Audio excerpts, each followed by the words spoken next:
17 juin 2024, Paris, Eurosatory, le plus grand salon mondial de l'armement, et Rheinmetall y présente son tout dernier char, le KF-51 Panther. Oui, Panther, le même nom que le char allemand légendaire de la Seconde Guerre mondiale. Une coïncidence? Difficile à croire. Rheinmetall sait exactement ce que ce nom implique, ce qu'il symbolise, et toute la technologie qu'il recouvre. Mais voici ce que personne ne dit sur le salon. Le Panther original de 1943 a révolutionné la construction des chars, son blindage incliné, sa suspension à barre de torsion, la conception même de son châssis. Et cette technologie a été copiée par tous, par les soviétiques pour le T-44, pour le T-54, pour le T-72, pour le T-90, par les alliés occidentaux pour le Léopard 1, pour le Léopard 2, pour le M1 Abrams, 350 000 chars dans le monde entier. Tous avec des concepts développés par des ingénieurs allemands en 1943. Et l'Allemagne n'a rien reçu en retour. Aucune redevance, aucune reconnaissance, aucune compensation. Pendant 80 ans, aujourd'hui, je vais vous raconter la vraie histoire du châssis du Panther, l'histoire d'une révolution technologique, l'histoire d'un vol à l'échelle mondiale, et l'ironie amère qui se déroule actuellement en Ukraine. Commençons en Russie. En 1942, la Wehrmacht fonce vers l'Est, inarrêtable, jusqu'à ce qu'elle tombe sur le T-34. Le char soviétique est une surprise. Son blindage incliné fait ricocher les obus allemands. Sa suspension Christie lui permet d'atteindre des vitesses que les chars allemands ne peuvent pas égaler. Sa simplicité le rend productible en masse. Le général Heinz Guderian est choqué. Il écrit dans son rapport « La supériorité du T-34 est évidente. Nous devons réagir. » Et l'Allemagne réagit. Le Heereswaffenamt lance le projet VK-3001. Daimler-Benz et MAN reçoivent des commandes. Objectif: un char qui soit l'égal du T-34 ou mieux. Les premières conceptions sont intéressantes. La proposition de Daimler-Benz ressemble à une version allemande du T-34. Même silhouette, même blindage incliné, même une tourelle similaire. Mais MAN emprunte une voie différente. Les ingénieurs de MAN étudient le T-34, ils analysent ses forces, mais ils analysent aussi ses faiblesses, et ils les trouvent. La suspension Christie du T-34 prend beaucoup de place à l'intérieur. Les grandes roues de roulement avec des ressorts internes dévorent un espace précieux. Un espace qui pourrait être utilisé pour le blindage ou les munitions. Le professeur Ernst Lehr et l'équipe de Henschel avaient déjà une solution. Pour le Tiger, la suspension à barre de torsion. Les barres de torsion sont situées transversalement sous le plancher de la coque. Elles ne prennent aucun espace interne. Et elles permettaient une course de suspension plus longue que la suspension Christie. MAN adopte ce concept pour le Panther, mais ils vont plus loin. Le blindage incliné du T-34 est efficace, mais il n'est pas optimisé. L'angle est trop plat à certains endroits, trop raide à d'autres. Les ingénieurs allemands calculent l'angle idéal, 55 degrés par rapport à la verticale. C'est à cet angle qu'un obus est le plus susceptible de ricocher. C'est à cet angle que l'épaisseur effective du blindage est la plus grande. 80 mm d'acier à 55 degrés correspondent à 140 mm de blindage vertical. Presque le double, sans poids supplémentaire. C'est la percée. 1943, janvier. Le premier Panther AOSSF sort de l'usine. Le châssis est révolutionnaire. La caisse est fabriquée à partir de plaques d'acier soudées. Mais pas simplement soudées. Les plaques sont imbriquées les unes dans les autres, comme des pièces de puzzle. Cela répartit l'énergie d'un impact sur une surface plus grande. La suspension se compose de 8 paires de roues de roulement par côté. Chaque paire est suspendue à une barre de torsion. Les barres sont décalées. Cela maintient le plancher de la coque plat. La transmission est une ZF-AK 7200, 7 vitesses en marche avant, synchronisée. Avant la guerre, la plupart des chars avaient des transmissions non synchronisées. Les conducteurs devaient faire du double débrayage, perdre du temps, faire des erreurs. Le Panther n'a pas ce problème. Sa transmission passe les vitesses aussi smoothement qu'une voiture moderne. Et le moteur? Un Maybach HL 230 P30, 700 chevaux. Refroidi par eau, avec lubrification à carte sec pour les inclinaisons extrêmes, l'ensemble est impressionnant. 45 tonnes de poids de combat, 55 km/h de vitesse maximale, 200 km d'autonomie. Mais la vraie innovation réside dans les détails. Le blindage latéral n'est pas vertical. Il est légèrement incliné vers l'intérieur. Cela rend la coque plus étroite au niveau du sol et plus large au niveau du pont. Plus d'espace pour l'équipage. Meilleure protection contre les tirs latéraux. La tourelle est moulée d'une seule pièce. Pas de bord de soudure qui pourrait se briser. La forme arrondie dévie les obus. Un impact direct se transforme en ricochet. Et le canon, un KWK 42 L70, 70 calibres de long. L'obus quitte le canon à 925 mètres par seconde. Il perce 140 mm d'acier à 1000 mètres. Aucun char allié n'est en sécurité. Le Sherman, perforé à 2000 mètres, le T-34, pareil. Le Churchill, problèmes à l'avant, mais les côtés sont vulnérables. Seul l'IS-2 peut rivaliser, mais il est plus lent, plus lourd, et son temps de rechargement est 2 fois plus long. Le Panther est le meilleur char moyen de la Seconde Guerre mondiale. Les chiffres de production le confirment. Entre 1943 et 1945, près de 6000 Panthers ont été construits, dans différentes variantes. Ausfuhr 2, Ausfuhr A, Ausfuhr G. Le Panther a combattu sur tous les fronts, en Russie, en Italie, en France, dans les Ardennes. Les Alliés le craignaient. Les équipages soviétiques de T-34 l'appelaient la mort noire. Les conducteurs américains de Sherman priaient pour ne jamais le croiser. Un seul Panther pouvait arrêter toute une colonne. Son canon touchait à 2000 mètres. Son blindage tenait à 1000 mètres. La tactique était simple. Prendre position, attendre, tirer, se retirer avant que l'artillerie n'arrive. Et ça marchait. Jusqu'à la fin de la guerre, le Panther est resté redouté. Jusqu'à la dernière cartouche. Mais c'est là que commence l'histoire du vol. Juillet 1943, Koursk. La plus grande bataille de chars de l'histoire. La Wehrmacht utilise massivement les Panthers, pour la première fois. Et malgré des problèmes techniques avec les premiers modèles, le Panther montre sa supériorité. Les commandants soviétiques sont impressionnés et inquiets. Le Oberstleutnant Yevgeny Leonovitch, Price du NIBT Polygon, le centre de recherche soviétique sur les chars, reçoit un ordre. Impératif. Récupérer un Panther intact. Nous devons l'étudier. De fond en comble, mi-juillet, mission accomplie. Un Panther est capturé, endommagé. Certes, mais réparable.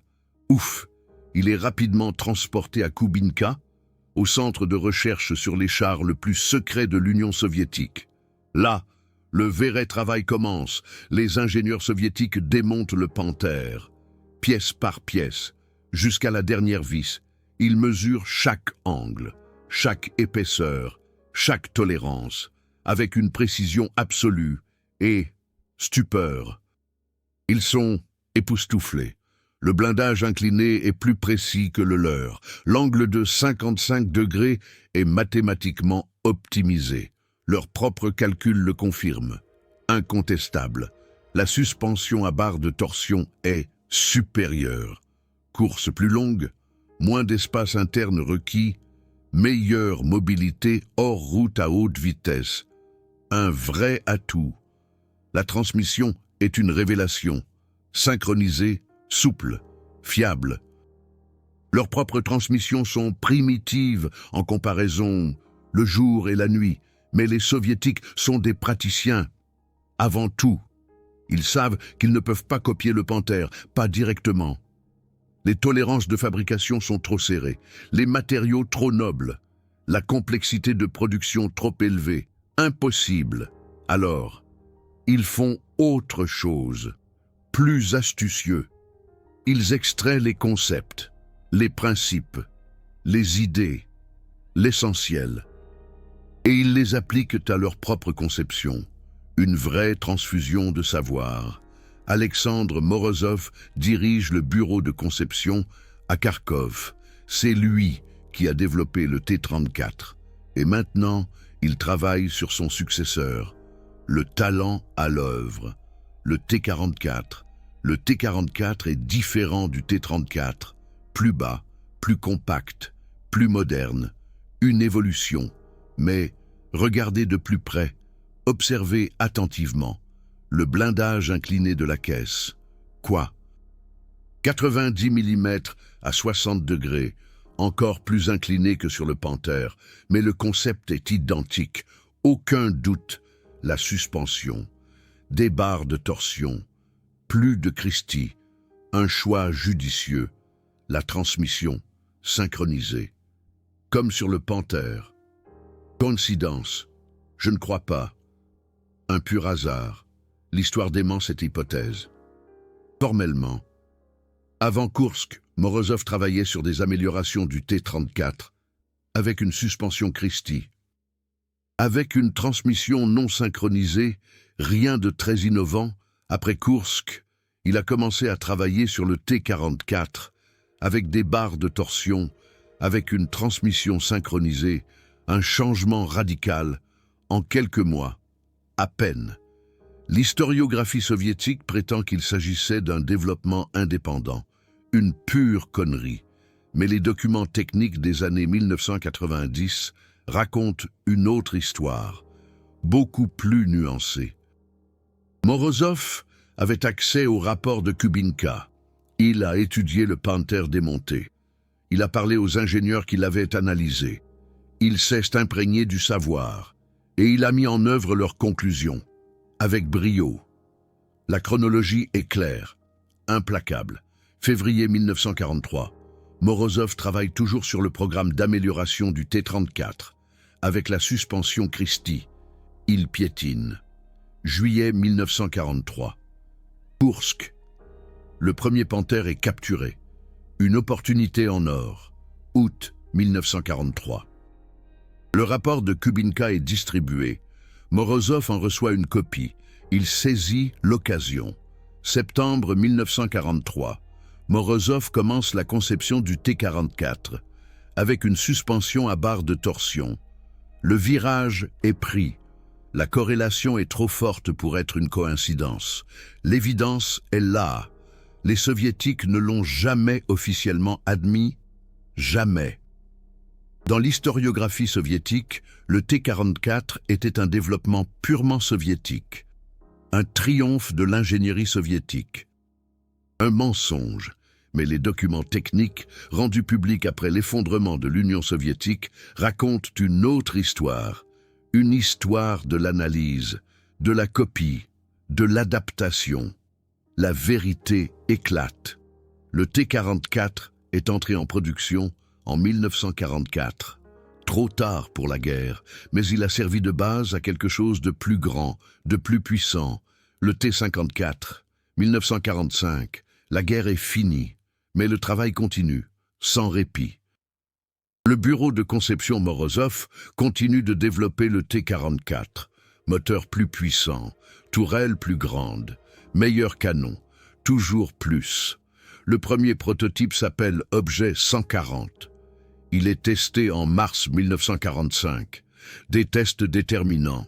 En 1949, il entre en production de masse sous le nom de T-54 et il est meilleur que tout ce que les soviétiques avaient construit auparavant, sans conteste. La suspension à barre de torsion lui confère une excellente mobilité hors route. Sa silhouette basse le rend difficile à toucher. Son canon de 100 mm peut percer n'importe quel char occidental du début de l'après-guerre. Une vraie machine de guerre. L'Occident est choqué, pris de court. Mais c'est là que ça devient intéressant, très intéressant. 1946, 22 octobre. Opération Osawa-Yakim. Le secret est dévoilé. 2200 ingénieurs allemands sont enlevés en une seule nuit, avec leurs familles. 6000 personnes au total. Une opération d'envergure, parmi eux des spécialistes des chars, des concepteurs de transmission, des experts en suspension, des métallurgistes, toute la crème de l'ingénierie allemande. 22 trains de marchandises attendent dans des gares de toute la zone soviétique. L'action commence à 3 heures du matin. En 12 heures, tout le monde est chargé. Direction l'Est. Une déportation massive. Les familles ne sont autorisées à emporter que le strict minimum. Une valise par personne, pas plus. Elles ne sont pas interrogées, elles ne sont pas averties, elles sont emportées, sèchement. Les personnes déportées sont emmenées dans divers centres de recherche secrets, Gorky, Podlipki, Samara, dispersés dans toute l'Union soviétique, loin des regards. Certains restent 5 ans, d'autres 10, d'autres plus longtemps. Un véritable cauchemar. Ils travaillent sous surveillance. Leurs lettres sont censurées. Leur liberté de mouvement est limitée, mais ils travaillent sans relâche. On ne sait pas encore exactement à quoi. Les documents sont encore partiellement classifiés, un secret bien gardé, mais nous savons que certains d'entre eux ont participé à des projets de chars. C'est indéniable. Les ingénieurs allemands ont apporté avec eux des connaissances, des techniques de production, la science des matériaux, des méthodes de fabrication, un savoir inestimable. Des connaissances qui ont été intégrées au T-54 de façon indélébile, mais aussi au T-55, au T-62, au T-72, au T-80, au T-90. Toute la lignée, toute la gamme de chars soviétiques d'après-guerre porte l'ADN du Panther, une empreinte indélébile, et personne n'a jamais payé pour cela, jamais. Analysons les chiffres, froidement. T-54 et T-55 réunis, au moins 96 500 unités. Certaines estimations parlent de 100 000.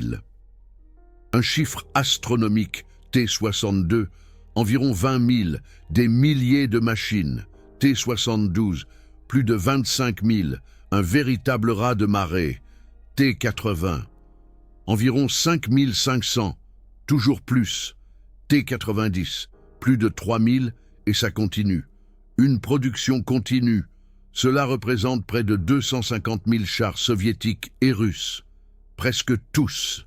Tous avec une suspension à barre de torsion. Tous avec un blindage incliné.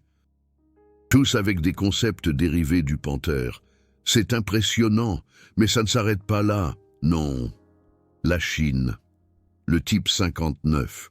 Une version sous licence du T-54, plus de 10 000 construits, avec la même technologie.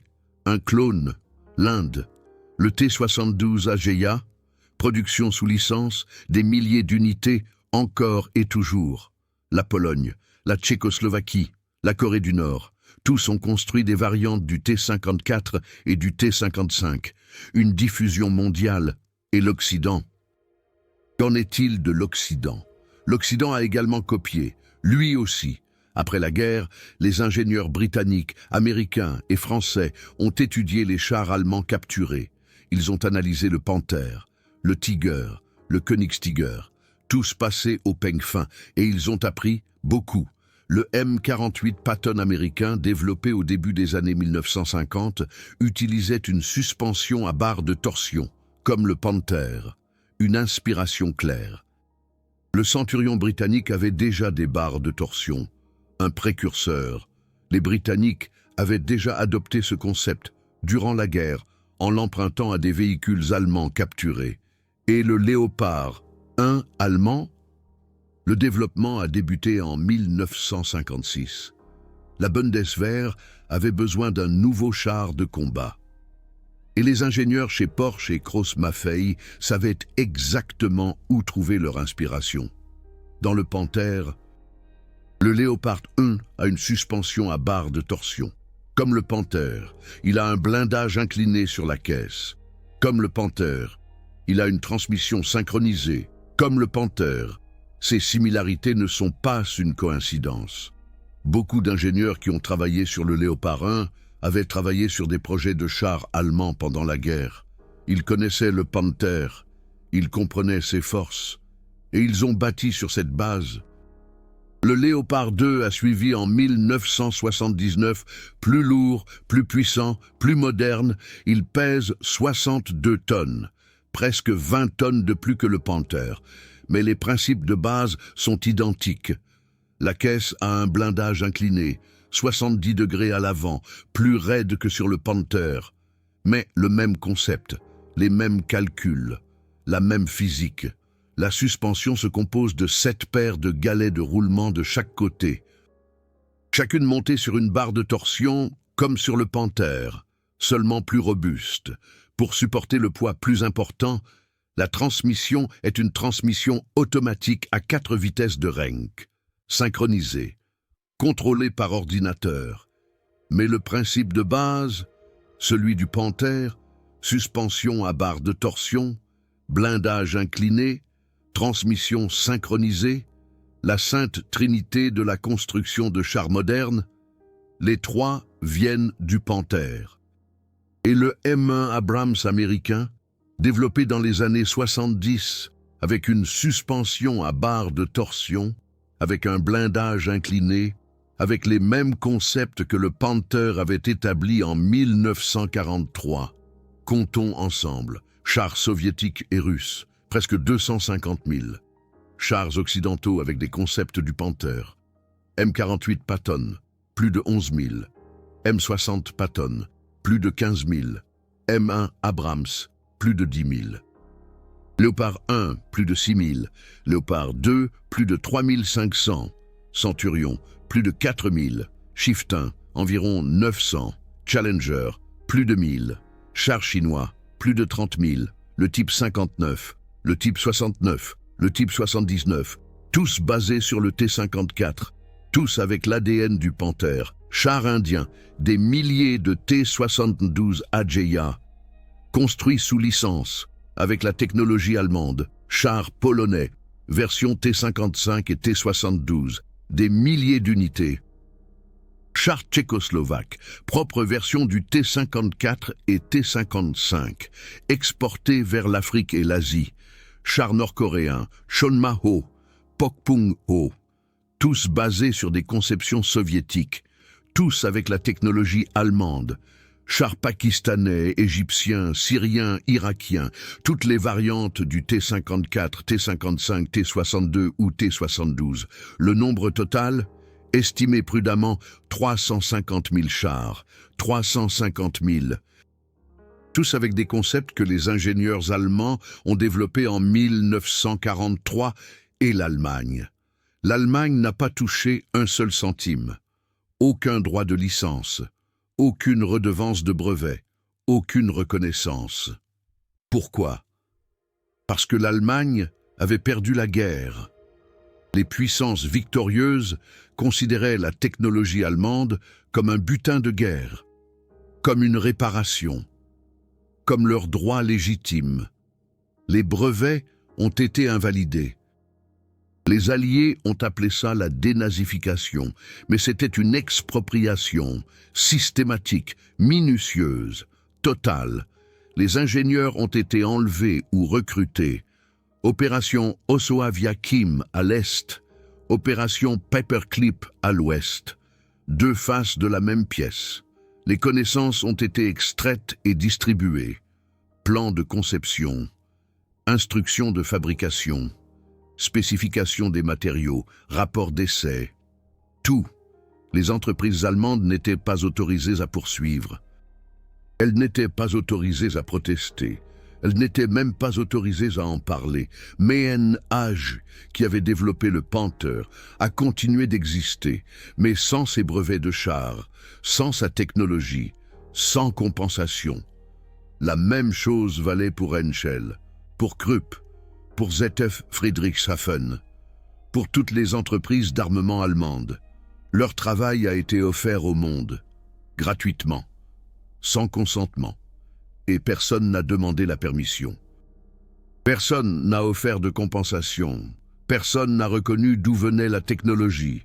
2024, Ukraine. La Russie a perdu 3368 chars jusqu'en septembre. 2317 détruits, 156 endommagés, 364 abandonnés, 531 capturés. La plupart des pertes, des T-72. Mai 2024 a été le pire mois de la Russie. 428 chars détruits, en un seul mois, le deuxième mois le plus meurtrier de toute la guerre pour les équipages de chars russes. Juin a suivi avec 359 pertes, juillet avec 300, août avec 193. Les pertes sont si massives que la Russie sort des T-54 des entrepôts, des chars des années 1940, 80 ans d'âge, le T-72, développé dans les années 60. Produit depuis 1973, avec une suspension à barre de torsion, avec un blindage incliné, avec l'ADN du Panther. Mais le T-72 a un problème mortel, les munitions. Dans le Panther et dans les chars occidentaux, les munitions sont stockées séparément de l'espace de combat ou dans des conteneurs protégés. Si un obus perce le char, toute la munition n'explose pas automatiquement. Dans le T-72, c'est différent. Les munitions sont situées dans un carrousel sous la tourelle, non protégé. Si un obus pénètre, si une ogive javelin frappe le char, tout explose. L'équipage n'a aucune chance. Les vidéos en provenance d'Ukraine le montrent brutalement. Les tourelles des T-72 volent à des dizaines de mètres dans les airs. L'effet Jack in the Box. Le surnom est macabre, mais pertinent. Les équipages de chars russes ont un autre nom pour cela, Dolia, destin. Si la tourelle vole, c'est le destin. On ne peut rien y faire. Des milliers de soldats russes sont morts ainsi, en une fraction de seconde, sans avertissement, sans chance. Et pourquoi? Parce que les ingénieurs soviétiques dans les années 60 voulaient gagner de la place, parce qu'ils ont inventé le système de chargement à carrousel, parce qu'ils ont ignoré les concepts de sécurité du Panther. Les Allemands avaient toujours stocké les munitions séparément, dans le Panther. Dans le Tiger, dans le Königstiger, conteneurs séparés, protection contre l'incendie, protection contre les explosions, les Soviétiques ont copié la suspension, ils ont copié le blindage, mais ils n'ont pas copié la sécurité. Et maintenant, les équipages russes en paient le prix. Et le Léopard 2, l'Ukraine a perdu environ 40 chars, Léopard, sur 199 livrés. Mais regardons les statistiques de plus près. 10 Léopard 2 à 4 détruits, 7 endommagés, 4 endommagés et abandonnés, 6 Léopard 2 à 6 détruits, 4 endommagés, 2 endommagés et abandonnés. La différence avec le T-72 est significative. Les Léopards sont endommagés. Les T-72, eux, explosent. Des analystes l'affirment. Il est bien plus facile d'endommager un Léopard 2 et de secouer son équipage que de le tuer. Tandis qu'un tir précis sur un T-72 russe peut catastrophiquement détruire le char et son équipage. Le stockage des munitions, la conception, les concepts de sécurité. Le Léopard les a hérités du Panther. Le T-72, non. Les deux utilisent une suspension à barre de torsion allemande. Les deux utilisent un blindage incliné. Mais le Léopard a également repris les concepts de sécurité allemands. Le T-72 n'en a copié que la moitié. Et maintenant, la Russie en paie le prix. Mais voici l'ironie. Rheinmetall. L'entreprise allemande qui construit le nouveau Kf-51 Panther profite de la crise ukrainienne. L'action a grimpé de plus de 1000% depuis 2022. L'entreprise vaut des milliards. Et le nom Panther du marketing. Rheinmetall sait ce que ce nom signifie. Ils savent que le Panther original était le meilleur char moyen de la Seconde Guerre mondiale. Ils savent que sa technologie a marqué 80 ans de construction de chars. Et ils utilisent ce nom pour vendre leur nouveau char. Le Kf-51 Panther a un canon de 130 mm, plus gros que tout ce qui existe sur le marché. Le Léopard 2 n'a que 120 mm, le M1 Abrams également. Le T-90, 125, mais Rheinmetall va plus loin. Le Kf-51 a une tourelle inhabitée. La variante Kf-51U, présentée à Eurosatory 2024. Aucun équipage dans la tourelle. Les 3 membres d'équipage sont assis dans la caisse. Protégés, capables de survivre, ils disposent de capteurs de pointe, caméras thermiques, radars, lidars, intelligence artificielle pour l'acquisition de cibles. Les Hongrois ont signé un contrat de développement. 288 millions d'euros. Les Italiens prévoient l'achat de 380 véhicules, une co-entreprise avec Leonardo. Le nom, Panther, se vend 80 ans après l'original.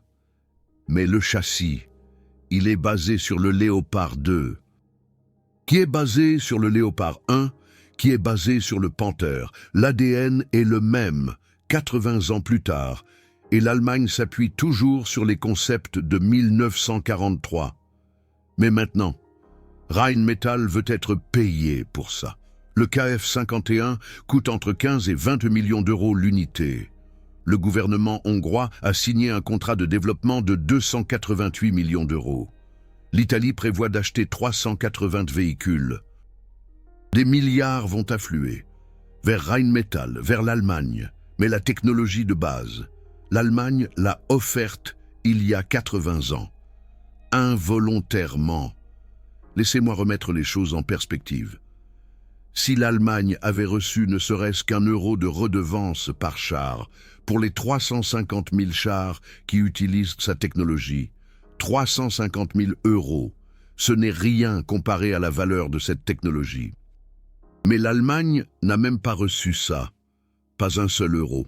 Les ingénieurs qui ont développé le Panther sont morts depuis longtemps.